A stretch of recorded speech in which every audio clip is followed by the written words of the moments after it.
እግዚአብሔር አምላካችን ሆይ በጌታ በኢየሱስ ስም ክብር ላንተ ይሁን። እግዚአብሔር ሆይ በቸርነትህ በምህረትህ ደግፈህ እግዚአብሔር ሆይ በቤትህ ስላቆምከን ብዙ ቸርነት ብዙ ምህረት ስለተደረገልን እጅግ አድርገን እናመሰግንሃለን። ዛሬ ደግሞ ክብርህን ለመፈለግ እግዚአብሔር ሆይ መገኘትህን ለመፈለግ ህልውናህን ለመፈለግ ከምግብ የሚበልጥ ከልብስ የሚበልጥ ከቤት የሚበልጥ ከገንዘብ የሚበልጥ እግዚአብሔር ከምንቾቶቻችን ሁሉ የሚበልጠውን የክብርህን መገኘት ለመናፈቅ በዚህ ተሰብስበናልና እግዚአብሔር ሆይ ክብር በመካከላችን እንዲገለጥ እንጸልያለን። የጠላት የጨለማ ኃይል ሁሉ በኢየሱስ ስም የታሰረ ይሁን። መንፈስህ ህልውና በጌታ በኢየሱስ ስም ያለ መከልከል በዚህ ጉባኤ እንዲለቀቅ ቃልህ እየተሰበከ ፈውስ እንዲያልፍ ቃልህ እየተሰበከ ስራት እንዲፈታ ቃልህ እየተሰበከ እግዚአብሔር መናፍስቶች እንዲመቱ ቃልህ እየተሰበከ ሰዎች በኃይል እንዲሞሉ በጌታ በኢየሱስ ስም ጸልያለሁ። ክብሩን ሁሉ አንተ ጠቅልለው ውሰድ በጌታችን በኢየሱስ ስም። እግዚአብሔር የሰጠን መልእክት የክብሩ ረሃብ በሚል ሐሳብ ነው። በጣም አጭር ደቂቃ ነው የምንካፈለው ለጸሎት እንዲረዳን። የመልእክት ክፍል ቤታችሁ በተለይ ጊዜ ወስዳችሁ እንድታነቡ ካሰባችሁ ወይም ብታደርጉ ደስ ይለኛል። ዘጸአት ምዕራፍ 33 እና 34 ቤታችሁ ለምታነቡ ጊዜ ወስዳችሁ ሁሉንም መንካት ስለማልችል ትንቢተ ኤርምያስ ምዕራፍ 2 ሙሉውን፣ ሕዝቅኤል ምዕራፍ 47፣ ዘጸአት 33፣ ኤርምያስ 2፣ ትንቢተ ሕዝቅኤል 47 ይህንን በቤታችሁ ብታጠኑ አበረታታለሁ። ለዚህ መልእክት መነሻ የሆነኝ በኦክቶበር 19 በዚህ እሁድ ማለዳ እግዚአብሔር በትንቢት መንፈስ የሰጠኝ መልእክት ነው። ኦክቶበር 19 መልእክቱ 3 ጊዜ ነው የሰማሁት፣ ቤት ጨምሮ እዚህ እሁድ ተናግሬያለሁ። መልእክቱ የትንቢታዊ መልእክት በክብሬ ሳይሆን በሌላ ነገር ጠግባችኋል የሚል ነው። እንደገና ደግሞ ወደ ክብሬ ተመለሱ የሚል ነው። ሶስተኛው ሐሳብ ክብሬን በብርቱ ለሚፈልጉ ክብሬ ይገለጣል የሚል ነው። 3 መልእክቶች በአንድ ሐሳብ ውስጥ። ይሄ መልእክት ራሱ ኖቬምበር 19 ሮብ በነበረን ጊዜ ፓስተር ጌቱ ከሐዋሳ መጥተው ይሄንን መልእክት ነው ያካፈሉት። ላካፍል እየተዘጋጀው ያለውትን መልእክት ነው እና ጾም ጸሎታችሁን በዚህ ርዕስ አድርጉ እያሉ ደጋግመው ይናገሩ ነበር። ብሮሸሩ ላይ ለዛ ነው ክብርህን አሳየኝ የሚል መሪ ቃል ያስቀመጥ ነው። ይሄው መልእክት እንደገና በኖቬምበር 29 አርብ ላይ በፓስተር ብሬ እንደገና ተደገመና ጳውሎስ አንድ ቦታ 3 ጊዜ መልእክት ከተደገመ እዛ መልእክት ላይ ስትረስ እንድናረግ ጌታ ይናገራልና ለኔ ኮንፈርሜሽን ነው። እግዚአብሔር አምላክ የተባረከ ይሁን። ክብር ለኢየሱስ ይሁን። ይሄም መልእክት እንደው ዛሬ አንድ ማለዳ ሰምተነው የሚያቆም ነገር ሳይሆን እኔም ለራሴ ስቀበለው መጀመሪያ ጌታ እኔን የተናገረኝ ለዚህ ለአንድ ማለዳ ሳይሆን ይሄንን ዓመት በሚቀጥሉም ዓመታት በህይወታችን የእግዚአብሔርን ክብር በመፈለግ የምንበረታበት መልእክት ነው። የማይለወጥ መልእክት ነው። የማያረጅ መልእክት ነው። የእግዚአብሔርን ክብር መፈለግ የእግዚአብሔር መለኮታዊ አጀንዳ ነው። የመጽሐፍ ቅዱስ ሐሳብ ከሁሉ ነገር የሚበልጥ ሐሳብ ነው። የእግዚአብሔርን ክብር መፈለግ። ቤት ስጠኝ ብትሉት ይሰጣችኋል፣ ትኖሩበታላችሁ። ይሰለቻችኋል፣ እንደገና ሌላ ቤት ትገዛላችሁ። ፈውሰኝ ብትሉ እግዚአብሔር ይፈውሳችኋል። ምናልባት ሌላ በሽታ ሊመጣ ይችላል፣ ደግሞ እግዚአብሔር ይፈውሳል። የእግዚአብሔር ክብር ግን ሃሌሉያ መገኘቱ ብቻ ጥጋብ የሆነ መገኘቱ ብቻ ጥምን የሚቆርጥ ከምንም ነገር ጋር የማናወዳድረው ነው የእግዚአብሔር ክብር።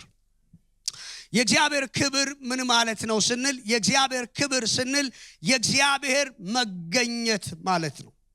የእግዚአብሔር ክብር ስንል ምን ማለታችን ነው? የእግዚአብሔር ህልውና ማለታችን ነው። የእግዚአብሔር ክብር ምንድነው ስንል የእግዚአብሔር ክብር የእግዚአብሔር አብሮነት ማለት ነው። ባጭሩ የእግዚአብሔር ክብር ማለት የአብ የወልድ የመንፈስ ቅዱስ አንድ አምላክ የሥላሴ መገኘት ነው። እግዚአብሔር የተባረከ ይገኝልን ዛሬ። ስለ እግዚአብሔር ክብር ሌላው ማወቅ ያለብን ነገር የእግዚአብሔር ክብር የሚገለጥና የሚታወቅ ነው። ለዚህ ነው ይሰማኛል ህልውና ብለን የዘመርነው። ኦፍ ኮርስ እንዲህ ማለት ሁሉ ጊዜ ካልተሰማን እግዚአብሔር የለም ማለት አይደለም። ግን በጣም በእርግጠኝነት የእግዚአብሔር የክብሩ ኃይል በበዛ ቁጥር ሊሰማን ግድ ነው። ክብር ለኢየሱስ ይሁን። ስለዚህ የሚገለጥና የሚታወቅ ነው። እንደገና ስለ እግዚአብሔር ክብር ማወቅ ያለብን በናፈቅነው ልክ በፈለግነው ልክ የሚገለጥ ነው የእግዚአብሔር ክብር። ሌላው ስለ እግዚአብሔር ክብር ማወቅ ያለብን ነገር የእግዚአብሔር የክብሩ መገለጥ በደረጃ እየጨመረ የሚመጣ ነው። ሕዝቅኤል ምዕራፍ 47 ላይ ስንመለከት የእግዚአብሔር ወንዝ ወይም ምንጭ ከቤተ መቅደሱ ይወጣ ነበር። 1000 ለካ እስከ ቁርጭምጭሚቴ፣ 1000 ለካ እስከ ወገቤ፣ 1000 ለካ ለዋኘው እስከማልችል ድረስ ሆነ ይላል። ስለዚህ የእግዚአብሔር ክብር በህይወታችን የሚጨምር ነው። አውቄያለሁ፣ ሞልቻለሁ፣ ደርሻለሁ ብለን የምንዘናጋበት ሳይሆን ከክብር ወደ ክብር፣ ከኃይል ወደ ኃይል፣ ከመገኘቱ ወደ መገኘቱ እየገሰገስን የምንሄድበት። ሁለተኛው ሐሳብ ረሃብ የሚለው ነው። ሰው ገንዘብ አለመኖርን ይታገሳል፣ ልብስ ማጣትንም ይታገሳል፣ ቤት አለመኖርም ይታገሳል። ረሃብን ግን መታገስ አይችልም። ረሃብን በምንም አይነት ኮምፕሮማይዝ ልታደርጉት አትችሉ። ረሃብ ከባድ ነው። ምናልባት ርቧችሁ የምታውቁ ሰዎች ካላችሁ በትክክል የረሃብን ይሄ የምግብን ነው ምለው የምግብ ረሃብን የሚያውቅ ሰው የራበው ሰው ነው እንጂ በማብራሪያና በስብከት በትምህርት ረሃብ እንዲህ ነው ተብሎ ሊገለጽ አይችልም። ስለዚህ ረሃብ ጠንካራ ነገር። ስለዚህ ዛሬ የሚያስፈልገን የክብሩ ረሃብ። እግዚአብሔር የተባረከ ይሁን። ትንቢተ ኤርምያስ ላይ መነሻ ያደረኩት ቃል ምዕራፍ 2 ቁጥር 12 ላይ የጌታ ቃል እንደዚህ ይናገራል። ነገር ግን ሕዝቤ ክብሩን ለማይረባ ነገር ለወጠ ይላል። ሕዝቤ ክብሩን ለማይረባ ነገር ለወጠ። በተለይ ሁሉንም ጥቅስ ባትይዙ ኤርምያስ ምዕራፍ 2:12 ግን እንዳትረሱ። የመልእክቱ ሐሳብ ያለው ዛን ሕዝቤ ክብሩን ለማይረባ ነገር ለወጠ። እዚህ ጋር ክብሩን የሚለው የራሱን ክብር ነው የትኛውን ክብር ነው ወደሚል አይነት ነገር ያመጣናል። ማብራሪያውን ግን ስትመለከቱ የእግዚአብሔር ቃል በዚህ ቦታ ላይ የሚለው ክብሩን የሚለው እኔን እግዚአብሔርን ነው የሚለው። እኔን እግዚአብሔርን ክብር የሆንኩትን ክብሩን በምን በማይረባ ነገር። እንግዲህ የማይረባ ነገር ዘርዝሩ ህይወታችሁ ላይ። ከእግዚአብሔር ክብር በላይ በህይወታችን የገዘፈ ጊዜያችንን፣ ልባችንን፣ አይምሮአችንን፣ ሐሳባችንን ሁሉ ሰብስቦ የያዘ የማይረባ ነገር ሁሉ ማለት ነው። መዝሙር ምዕራፍ 17:15 ላይ ደግሞ ዳዊት ምን ይላል? እኔ ግን በጽድቅ ፊትህን አያለሁ፣ ክብርህን ሳይ እስቲ ጠግባለሁ በሉ። እስቲ ጠግባለሁ በሉ። እዚህ ቦታ ላይ እኔ ግን የሚል ቃል አለ። እኔ ግን የሚለውን ምንድነው? እኔ ግን ለምን እያወዳደረ ነው? እኔ ግን የሚለውን ለማወዳደር ወደ ኋላ ሄዳችሁ በተለይ አዲስ ትርጉሙን ስትመለከቱ ምን ይላል? እግዚአብሔር ሆይ እንዲህ ካሉ ሰዎች በክንድህ አድነኝ ይላል። እንዲህ ያሉ ሰዎች፣ እንዲህ ካሉ ሰዎች በክንድህ ምን በለኝ እስቲ አድነኝ በሉ። በምንህ? በክንድህ። አያችሁ፣ ከነዚህ አይነት ሰዎች ለማውጣት የእግዚአብሔር ክንድ ያስፈልጋል። ምን አይነት ሰዎች ሲባል እድል ፈንታቸው ይቺው ህይወት ብቻ ከሆነች ይላል።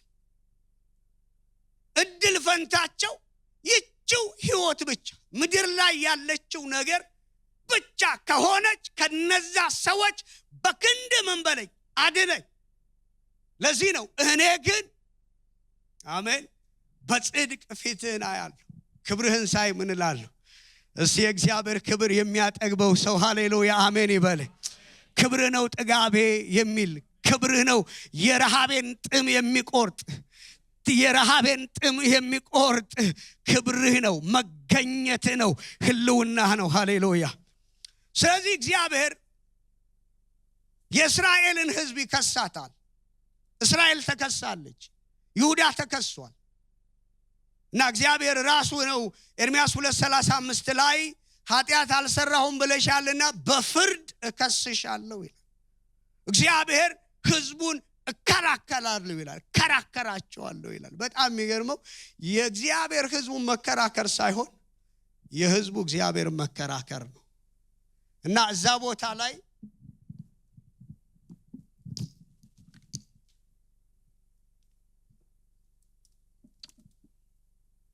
ይቅርታ እዛ ቦታ ላይ የእግዚአብሔር ቃል ሲናገር ምን ይላል? ኤርምያስ 2:29 ላይ ከኔ ጋር የምትከራከሩ ለምንድን ነው ይላል። የት አግኝተው እግዚአብሔርን ተከራከሩ ሲባል የት ነው እግዚአብሔርን አይተው የተከራከሩት ሲባል እግዚአብሔርንማ አንድ ቀን እኮ አይተውት ነበር እና ሙሴና አሮን ላይ በጣም በቃ እንገላቸዋለን ምናምን ሲል እግዚአብሔር እንደገላጋይ ዞር በሉ አለ። በቃ ጨርሳቸዋለሁ ዞር በሉ። ዞር አረገና እግዚአብሔር በሲና ተራራ በኃይል ሲገለጥ ሙሴ አንተ ተናገረን እግዚአብሔር አይናገረን አሉ። እና እግዚአብሔርን ፊት ለፊት አይቶ መከራከር ማንም አይችልም። በምን ተከራከሩ ሲባል የላኳቸው ነቢያቶች ይከራከሩ ነበር። ለምሳሌ ኤርምያስን ጳስቆር የተባለ ሰው በጥፊ መታው ይላል። እንዲህ አይነት መልእክት ምን አትበል አታምጣ እና ስምን እዛው ኢየሱስ ጌታ ነው። የድሮ ነቢያት ደግሞ እየተመቱ ትንቢት የሚጨምሩ ናቸው። ጨመረልን ሌላ ከዚህ ቀን ጀምሮ ስም ማጎርሚስ አቢብ ብየዋለኋል እና ተነበየበት እና ስለሚከራከሯቸው ማለት ነው። ስለዚህ ህዝቡ ተወቅሷል እና ይሄንን ወቀሳ ማቅረብ ግን በጣም ከባድ ስለነበረ ለነ ኤርምያስና በተለይ ለሕዝቅያስ ለሁለቱም እግዚአብሔር የተናገረው ቃል አለ።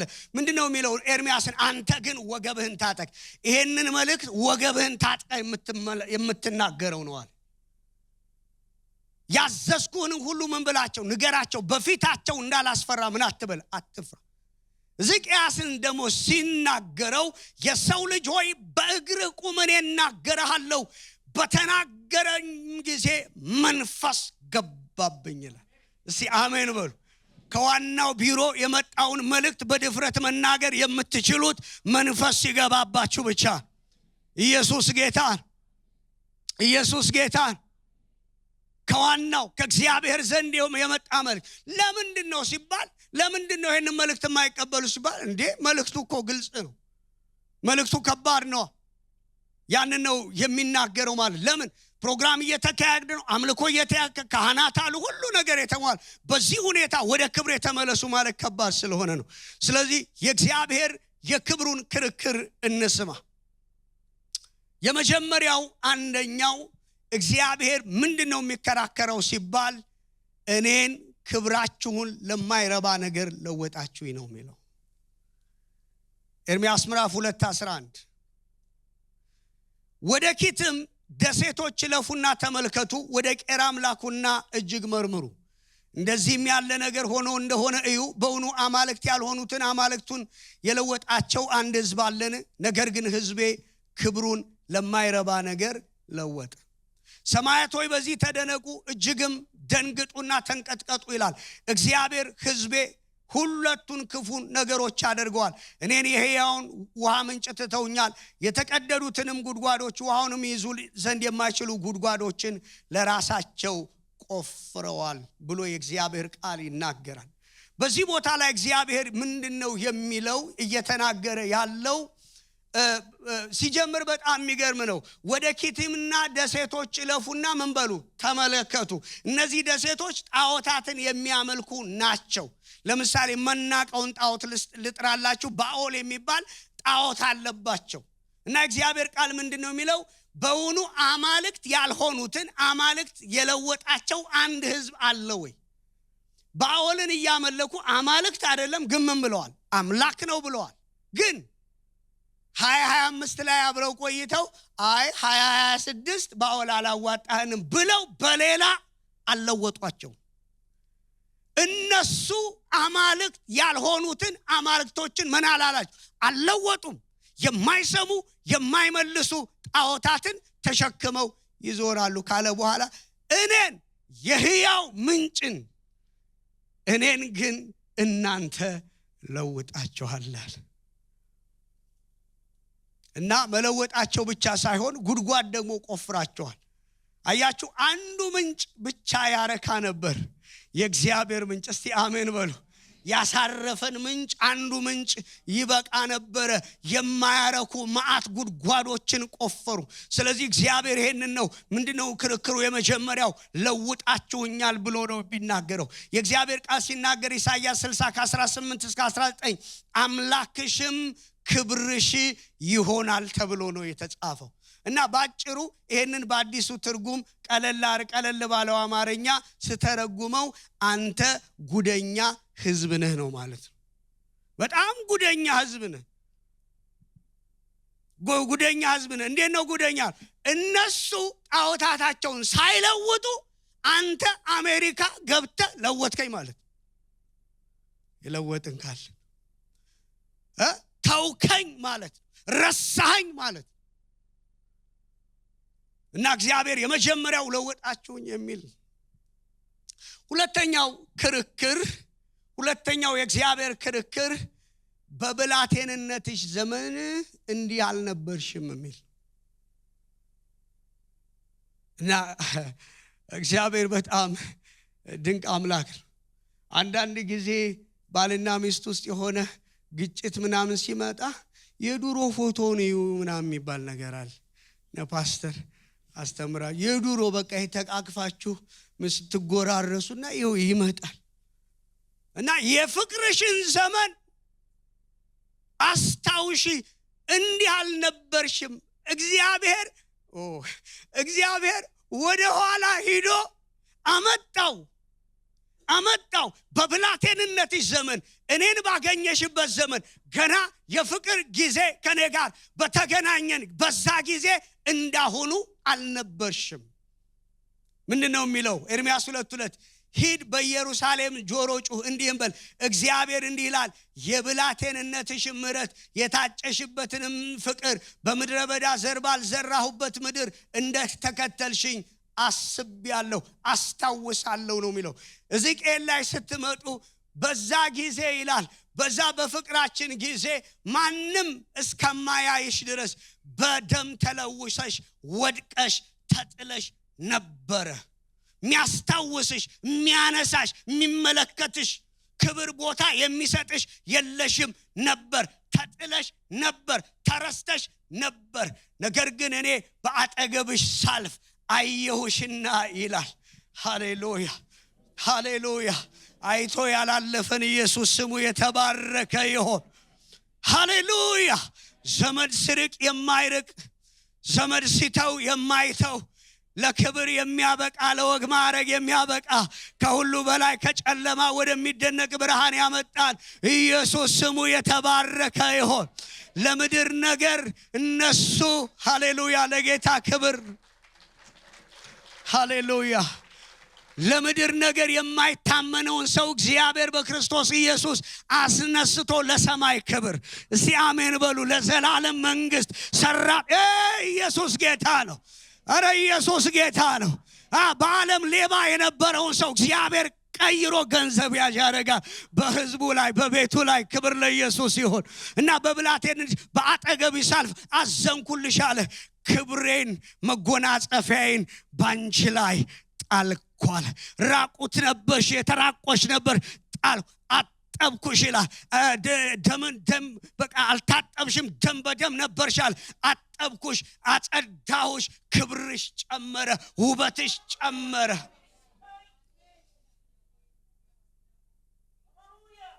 ከኢየሱስ ውጭ የምንናገረው ታሪክ የለንም። ከኢየሱስ ውጭ የምንናገረው ታሪክ የለንም።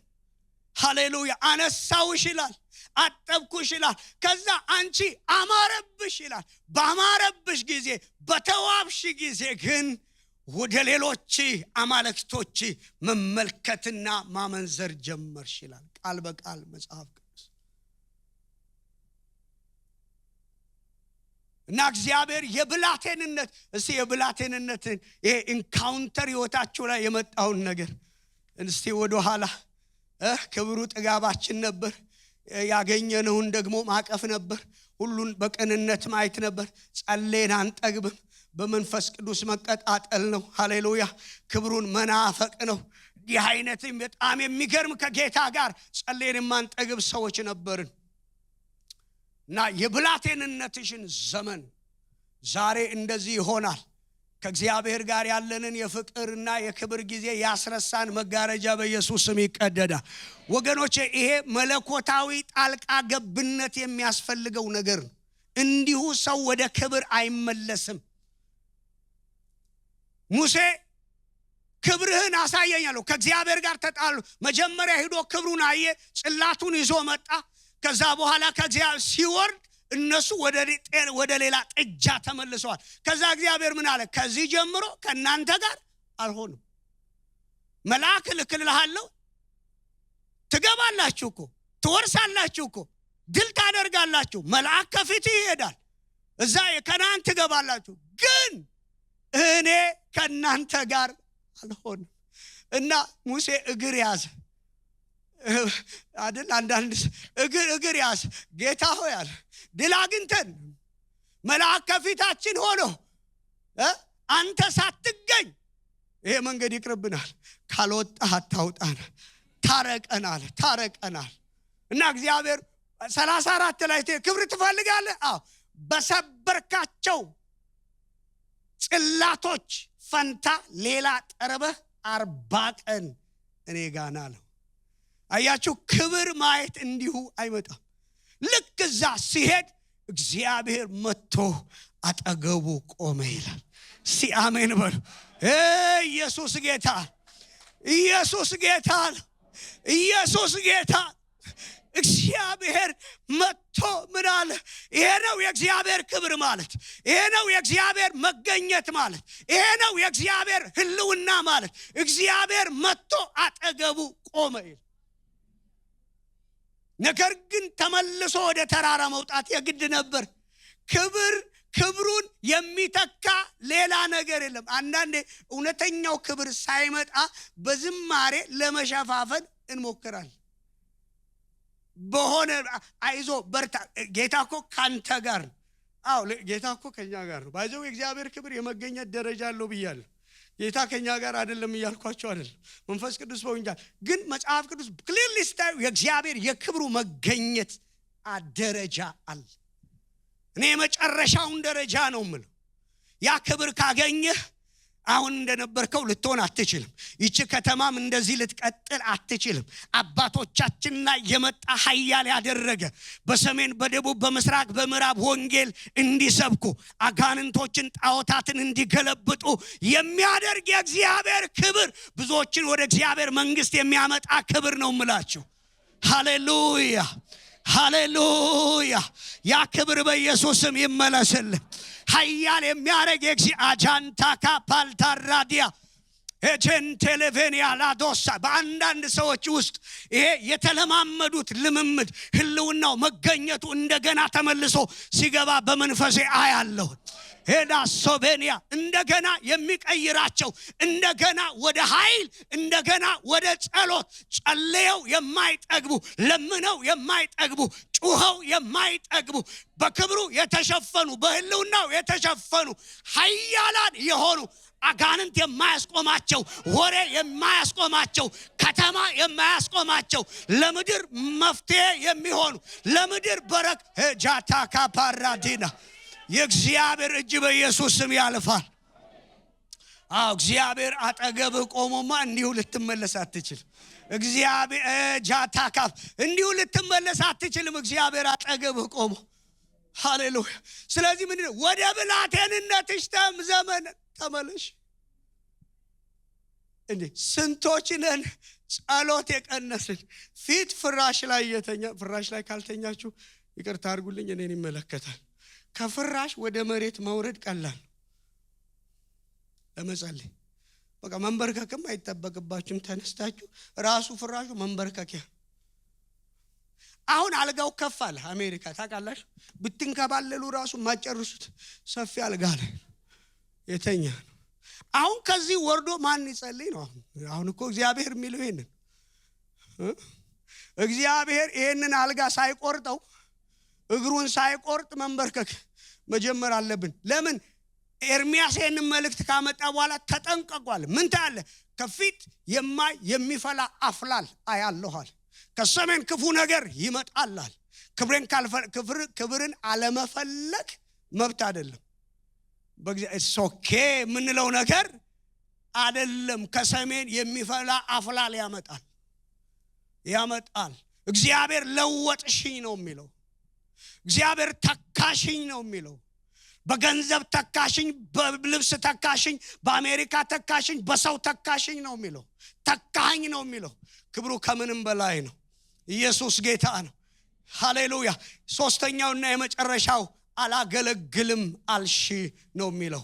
ከጥንት ጀምሮ ቀንበርሽን ሰብሬያለሁ፣ ስራትሽንም ቆርጫለሁ፣ አንቺም አላገለግልም አልሽ ይላል።